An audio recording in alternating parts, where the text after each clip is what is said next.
Happy Devils Wednesday. This is the Woo Report, episode 103, titled Devils Special Teams Need to Be Better. I am your host, Sam Woo, coming to you live in the bunker studios of the Primetime Radio Network, streaming live on Facebook Live, Twitter Live, YouTube Live, and Twitch on the Primetime Radio Network. Also find my writings and blogs on hockeybuzz.com and pucksandpitchforks.com. Welcome, everybody, to Happy Devils Wednesday. But we're going to talk about the special teams and it needing to be better, like much better than last season. Although the Devils penalty kill did get better towards the end of last season, overall it was bad. Really bad. Some of the basics, some of the fundamentals were not even there.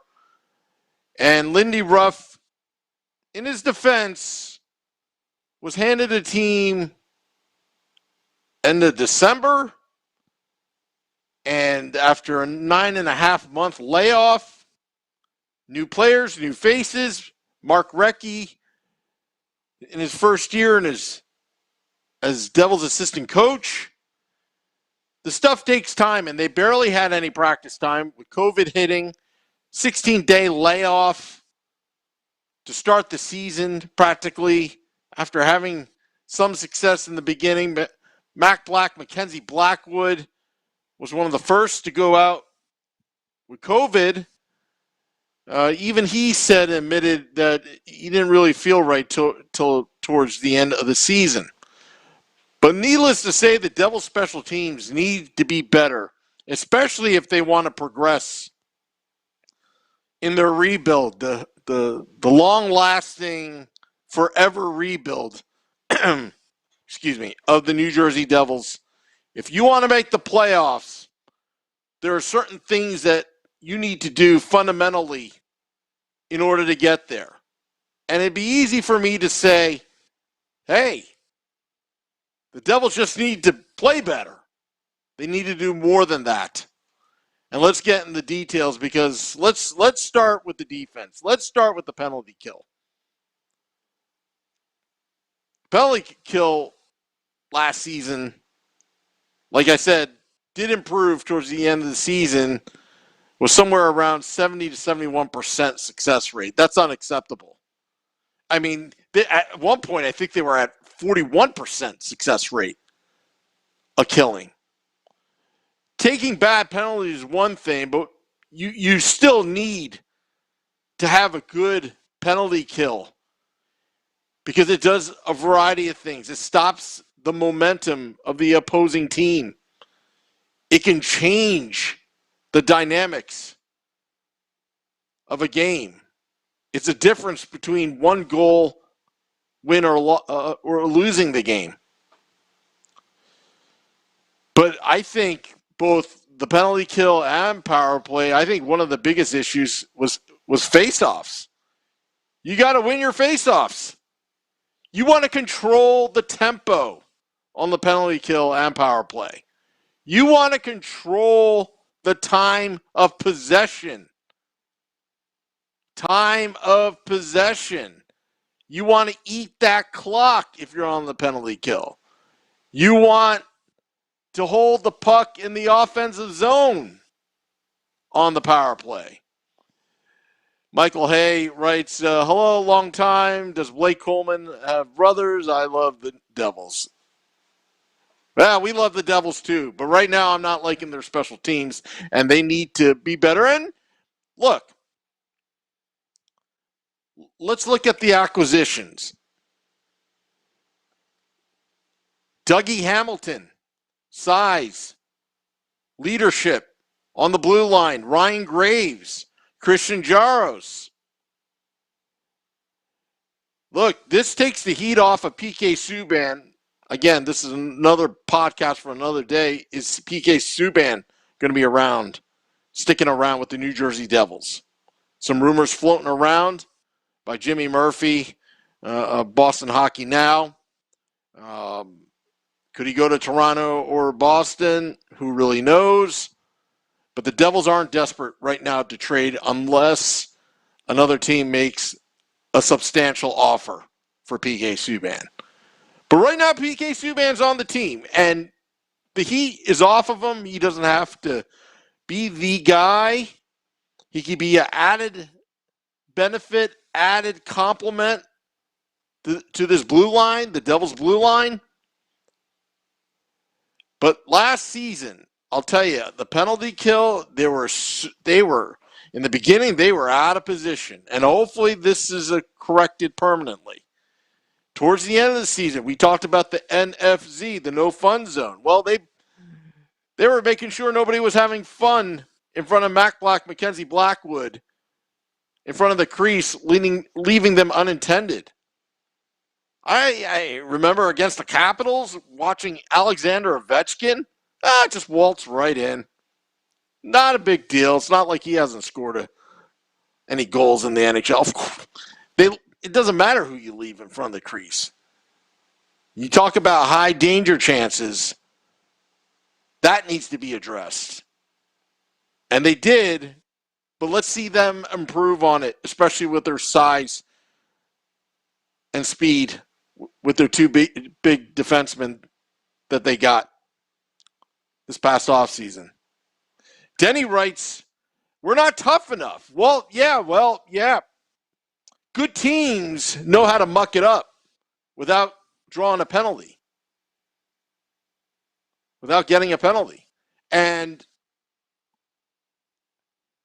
you look at the Boston Bruins. Remember when the Devils had their number and suddenly the big, bad, nasty Boston Bruins started to play chippy and threw the Devils off their game a little bit and then came back and won that game towards the end of last season?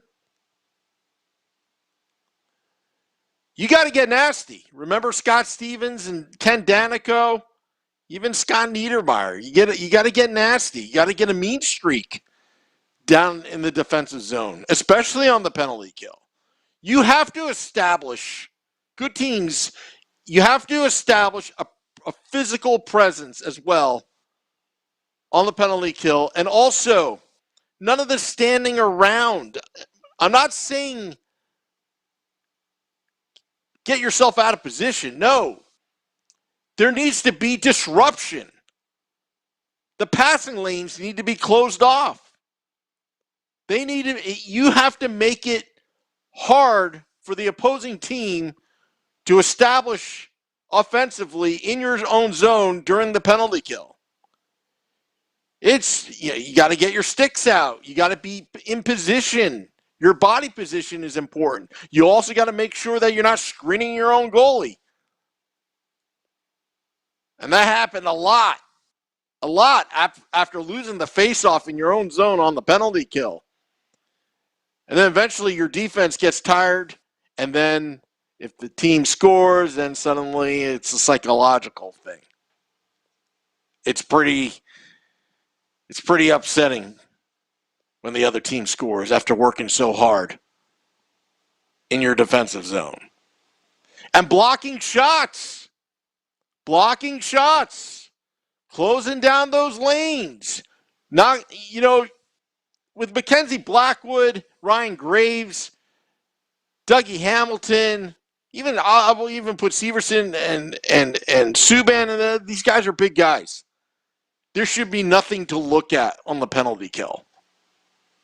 But you got to be a little chippy, a little nasty, mean streak, ruthless. Nobody gets near Mackenzie Blackwood. And Mackenzie Blackwood, Jonathan Bernier. They need the support on that PK. And also with the speedy forwards, hey, throw it up ice. Stretch the ice a little bit, shorthanded. Remember the days of John Madden and Blake Coleman where you just flip it up? Hey, there's no icing. There's no icing on the kill. Take advantage of it. Stretch the ice. Move it. Denny writes, all playoff teams this year were nasty, both offense and defense. We lack that. Yes. Now the power play. The power play was pathetic, absolutely pathetic at times, where they had no punch at all. Sometimes it was frustrating. Sometimes when they put in a good effort, they just didn't finish. Somehow just didn't finish and put the puck in the net. But that's going to change now, I think. And it's going to take about, I would say, 12 to 20 games into the season before we could see unleash the potential of this power play. The Devils had an unhealthy Nico Hischier, a very unlucky Nico Hischier. I don't need to explain the ailments he had to go through. And when he was on the power play, PK Subban, that was tough. That was rough last season. Jack Hughes showed glimpses of brilliance on the power play, but he can't do it all. Sharon Govich, hopefully he doesn't have a sophomore slump, but I would expect him to do better on the power play. Dougie Hamilton, this is why you pay the man millions of dollars. He's entering his prime. He could score goals on the power play, and that's important. That's important on the power play. To respect the point on the power play stretches out the opposing defense. It stretches it out. If you don't have a presence on the point, they could just sit down low and clog up the lanes, and there's nothing to shoot at. And with Ty Smith being as slick as he is, and Dougie Hamilton, left hand, right hand on the point, you put Jack Hughes, let's load it up with Nico Hischier, Sharon Govich, maybe Tatar. That potentially could be a potent power play. PP1. PP2, you have PK Subban, Damon Severson, Kolkinen, Zaka. Who knows? I'm praying that Alexander Holtz makes this team and he has an outstanding camp. I'm hoping, but then at the same time, not the expense of his development. But I'm hoping. I'm also hoping Dawson Mercer makes this team as well. That kid, he's got a great attitude, Dawson Mercer. He's the future of the power play. He's the future of the New Jersey Devils. And he's something. Also, I'm interested to see Chase Stillman as well. I don't think he's going to make the New Jersey Devils, but you know what? I like effort guys. I like guys that put in effort. Hey, maybe Miles Wood. He had a very good season last season. Definitely improvement. Definitely an improvement. Mikey McLeod. I hope he improves on what he did last season. He's made us a believer that he belongs. And the Beer Baron, he's been excited since he was drafted. Well, that concludes the Woo Report.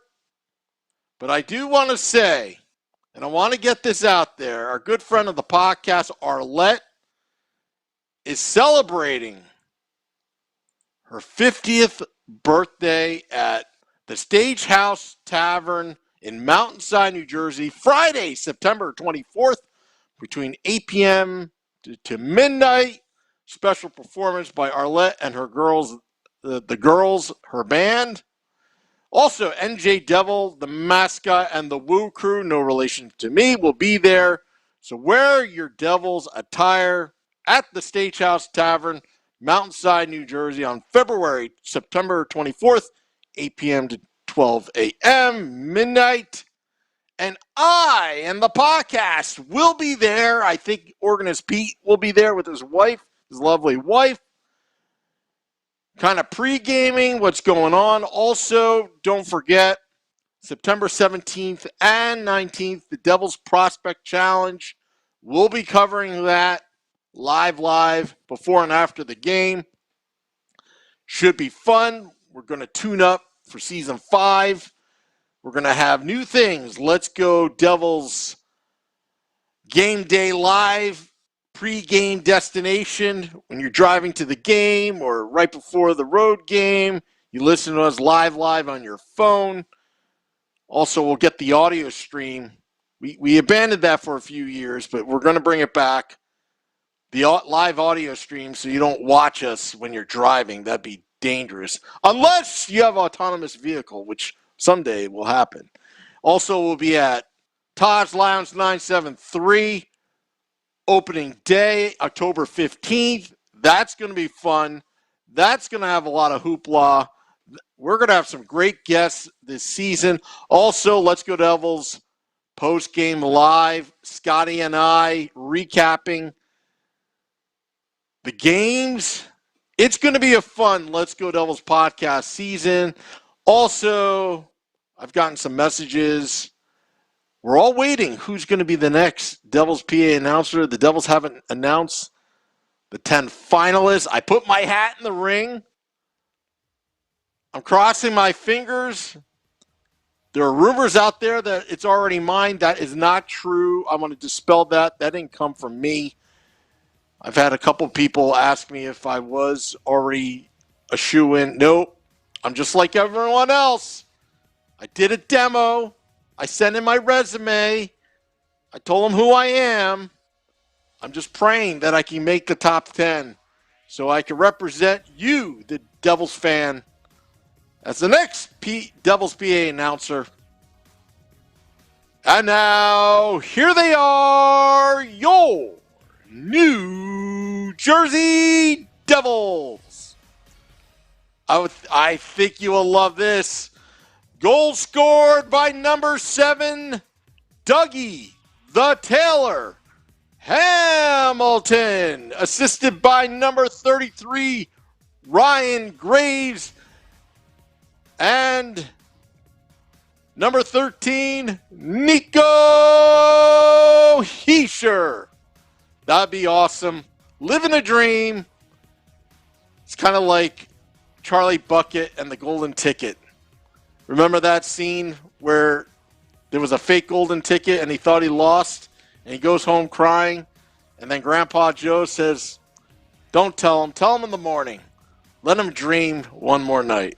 Well, the longer this thing goes, the longer the dream is. Anyway, that's all, folks. This is the Woo Report. Have a nice, happy Devils Wednesday. Let's go Devils.